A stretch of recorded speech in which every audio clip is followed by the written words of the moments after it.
you have this quote that says, "The methods of committing and solving these crimes have become far more sophisticated, but the fundamentals of why murders are committed have not changed in 200,000 years."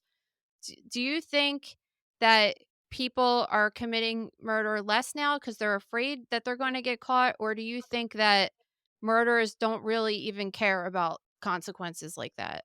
Well, that is a great question. That's a great question. So, I think there's layers to that answer. One of them is I'm sure there on the East Coast you've been following the Gilgo Beach, the Rex Heuermann case, Yeah.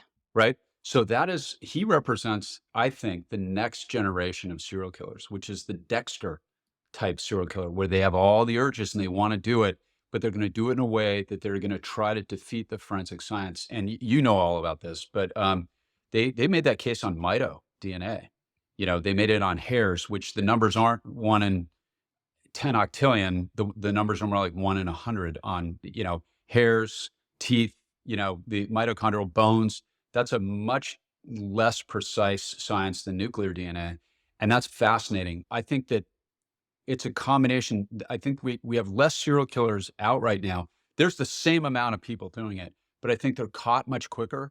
I think that we're catching them the first time a lot more often now, especially with DNA. So we're doing a better job of catching repeat sadistic lust murders, which is what I talk about in my book, which is what Dr. Von Ebbing coined it in the 1880s, around the era of Jack the Ripper. Sadistic lust murder, really, that's Ted Bundy, that's, Rodney Alcala, that's Jeffrey Dahmer. That's the real archetype of the serial killer. And I think we're catching those guys quicker.